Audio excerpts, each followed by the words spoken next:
Chapter 7. On the fifth day, thanks again to the sheep, another secret of the little prince's life was revealed to me.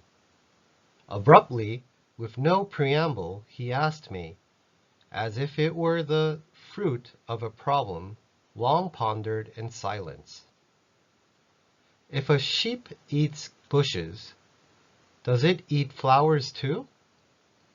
A sheep eats whatever it finds.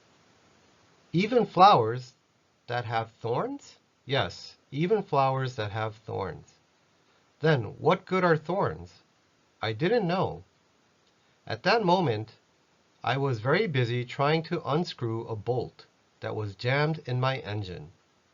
I was quite worried, for my plane crash was beginning to seem extremely serious, and the lack of drinking water made me fear the worst. What good are thorns? The little prince never let go of a question once he had asked it. I was annoyed by my jammed bolt, and I answered without thinking. Thorns are no good for anything. They're just the flower's way of being mean. Oh, but after a silence, he lashed out at me with a sort of bitterness. I don't believe you. Flowers are weak. They're naive. They reassure themselves whatever way they can. They believe their thorns make them frightening. I made no answer. At that moment I was thinking, if this bolt stays jammed, I'll knock it off with the hammer. Again, the little prince disturbed my reflections. Then, you think flowers? No, not at all. I don't think anything. I just said whatever came into my head. I'm busy here with something serious. He stared at me, astounded. Something serious? He saw me holding my hammer, my fingers black with grease, bending over an object he regarded as very ugly. You talk like the grown-ups. That made me a little ashamed. But he added, mercilessly, you confuse everything. You've got it all mixed up. He was really very annoyed. He tossed his golden-faced gentleman. Oh, he tossed his golden curls in the wind. I know a planet inhabited by a red-faced gentleman. He's never smelled a flower. He's never looked at a star. He's never loved anyone. He's never done anything except add up numbers. And all day long he says over and over, just like you, I'm a serious man. I'm a serious man. And that puffs him up with pride. But he's not a man at all. He's a mushroom. He's a what? A mushroom. The little prince was now quite pale with rage.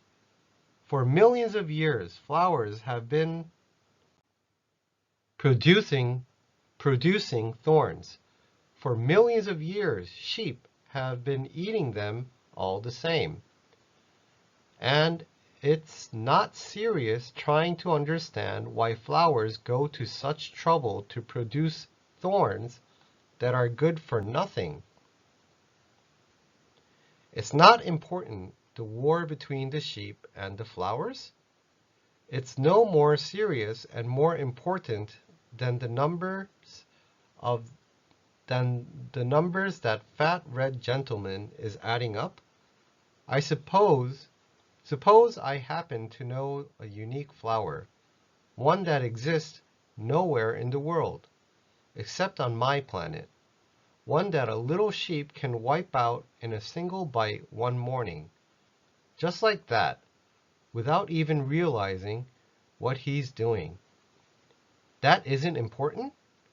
His face turned red now, and he went on.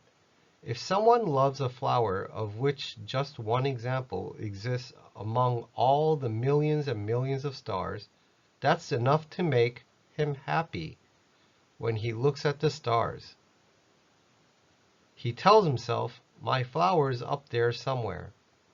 But if the sheep eats the flower, then for him it's as if suddenly all the stars went out, and that isn't important. He couldn't say another word. All of a sudden he burst out sobbing. Night had fallen. I dropped my tools. What did I care about my hammer? About my bolt? About thirst and death? There was on one star, on one planet, on mine, the earth, a little prince to be consoled. I took him in my arms. I rocked him. I told him, the flower you love is not in danger. I'll draw you a muzzle for your sheep. I'll draw you a fence for your flower. I didn't know what to say. How clumsy I felt. I didn't know how to reach him, where to find him. It's so mysterious, the land of tears.